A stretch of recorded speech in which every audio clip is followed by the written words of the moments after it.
When people are asked, what is your most memorable mission from Dishonored 2? The answer is usually either the Clockwork Mansion or the level that we're going to go through right now, Crack in the Slab.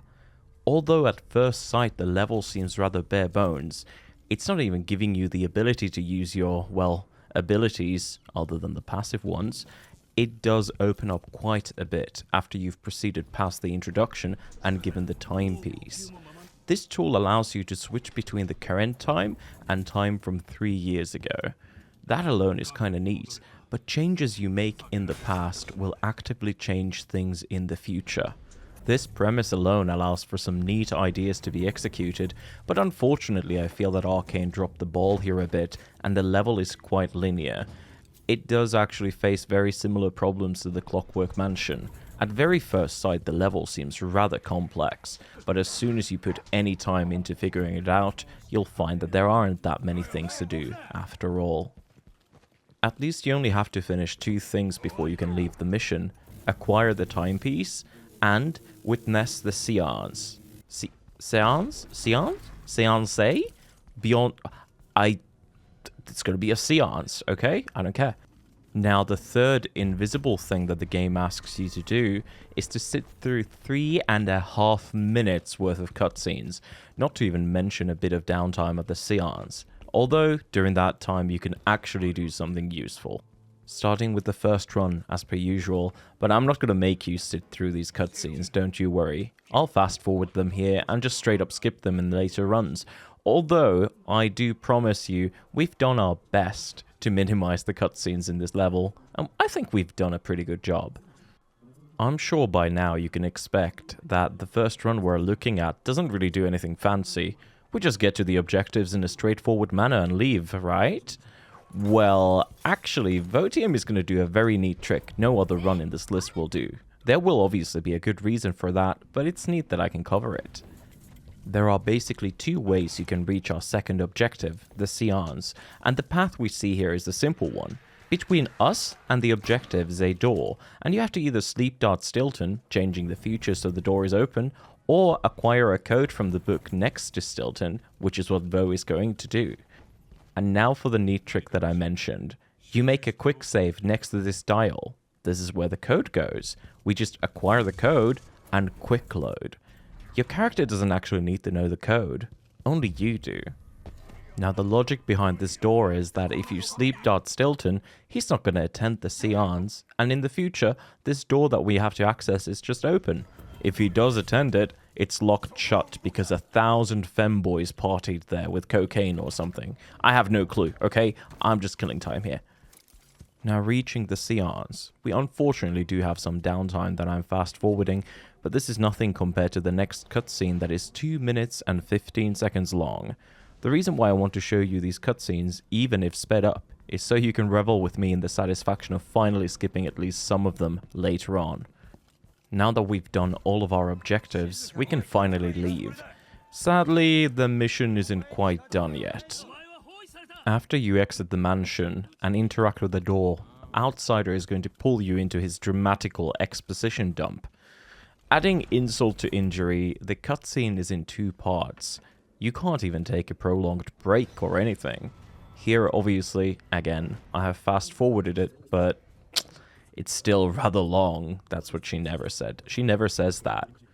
I guess I can use this time to remind you to like and debated Bobir kurwa! Bobr kurwa!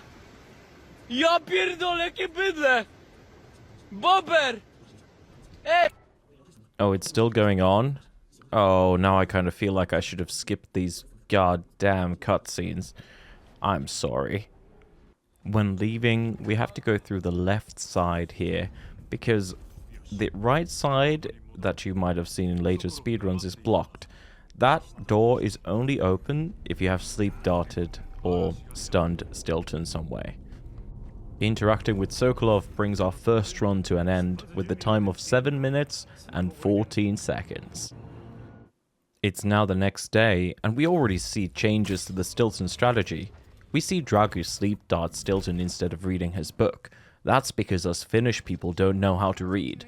That's a fact. Now, there is also the small thing that this will allow us to leave the level much faster after all the bollocks you have gone through with the Outsider. With some luck, you might even make it to the sauna in time. Perkele.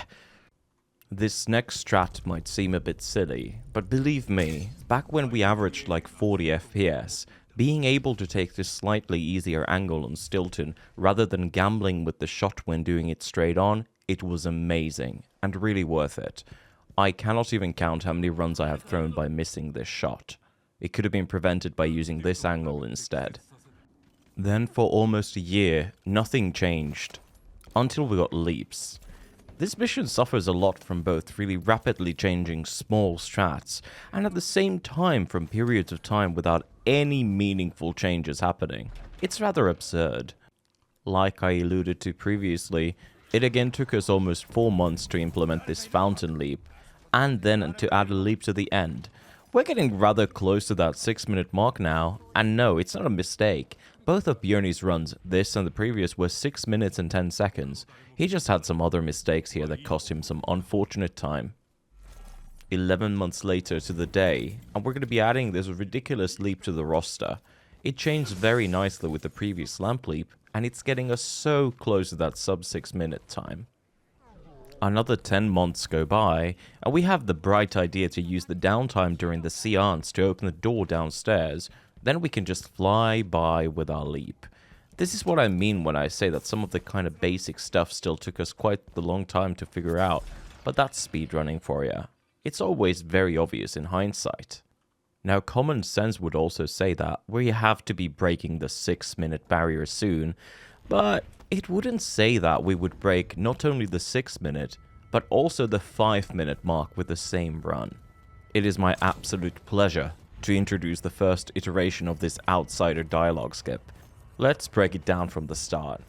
It starts simply by wedging ourselves into this corner, blinking, and because there's not enough space, the game simply pushes us out of bounds from the wall behind us. After that, we simply serve the Outsider with a fresh dose of a single incendiary dart, as getting out of bounds before the cutscene starts allows us to keep our weapons. They're normally taken away. Game gets rather confused by us doing this, and you can interact with the end portal of this first section before it's normally active. This speeds up the second part of the cutscene, and it allows us to save a ridiculous amount of time. Not quite the entirety of 2 minutes and 15 seconds the cutscene takes, but around 1.5 minutes. Now, that's what I call speedrunning. I am in love with this skip, but I promise you, it's only gonna get better. We once again go forward in time roughly 1.5 years, when we add 2 new leaps to the mix. The first one you just saw is really rough, and I'll explain it in a moment, but this fence leap is rather cute. So the very first leap you do is actually done blind, as the black screen of the level fading in lasts quite some time. You have to get into the corner, turn your camera slightly to the left, do the leap inputs, and also let go of space right after you do the leap, or otherwise you'll bonk your forehead. If you're like H-Bomber guy and look too far to the left, you're gonna smash your nose either on the lamp or the wall. If you fail the leap inputs, if you don't look far enough left, there's a lot of things that go wrong here, and this leap kinda sucks, but I just wanted to break it down for you. The next improvement doesn't save more than 2.5 to 3 seconds, but it has 4 of the scariest leaps back to back. Fail any one of them, and you're losing time over the safe alternative. I know that sounds ridiculously stupid. You can't stop me. I'm doing it. In all seriousness, this is for me the scariest 12-second section of the entire speedrun. If you've ever seen me play on a bad day, this is what you might have seen, and I'm sorry if so, because I still see nightmares of this. You can turn this 12 seconds into 35 to 40 seconds really quickly, and once one thing goes bad, it's almost like everything goes bad. Now that this sensory nightmare is done, thank the heavens, imagine this. You've just successfully done the blind leap, listened to Outsider ramble over 1 minute, you've done 4 leaps back to back, hit Stilton with your sleeping dart, and even managed to clip out of bounds. And then you have to run blindly without a proper setup, fall down a lethal amount of height, which isn't that much in Dishonored 2, and grab a ledge. and then use an extremely precise setup to clip back in. This is how we skip the second part of the Outsider cutscene, and it's very much worth it, and it's gonna get better. But man, this was stressful. Luckily, it didn't take that long for the person who found the skip to begin with, Seeker, to find, although maybe a bit of a jank setup, still a setup. Oh, and that fountain skip that he just did, that leap, it's also very good, very good. You align your crosshair when zoomed in and crouched with this tip. Then stand up and align your crosshair again where these two shapes meet, hold Shift, W, and run off the ledge holding space. Then you lean, hold forward, and you just kind of look down and clip in. It's a bit jank, but it works. Now, because I'm a bit silly, and as much as I love Seeker setups, there's something French about them. So I had to come up with my own variation, and I still use it to this day. Sadly, this particular run did lose quite a bit of time, and I only ended up with a 419, but hey, that's okay. It happens. It's basically the same thing, except it's not. And there's not really much else I can say about it. It's really fun. Go and do it. And that pretty much concludes everything I have to say about the strats for Mission 7.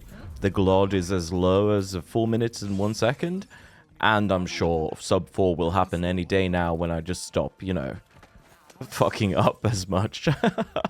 But yeah, we've entered the unscripted section of the thing. We just let the strats play in the background as per usual, and yeah, just gonna say thank you for the patience. I know, being very slow, whatever, it's okay.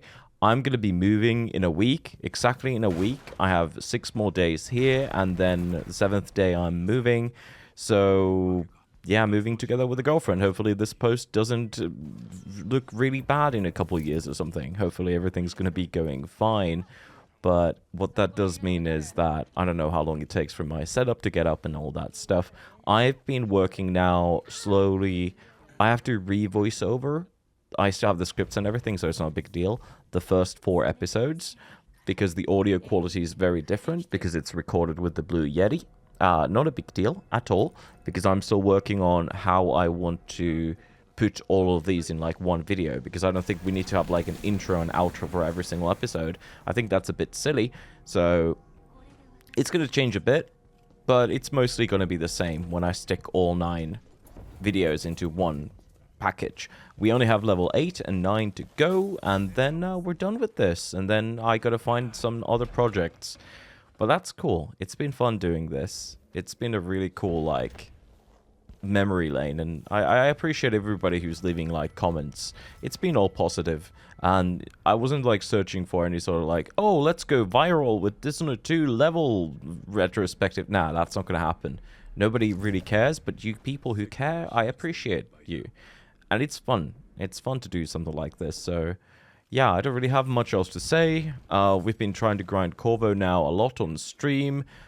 I still have that 1 week to grind, and I'm trying to get a sub 1940. I want to get 1920 something or 1930 something. I missed that potion, I know, but maybe we'll get it. If we don't, that's fine. Next year, most likely, we'll start with Emily, and a happy Christmas, happy Hanukkah, Merry New Year, whatever the fuck you do. I appreciate you. Stay comfy, guys. Mission 8.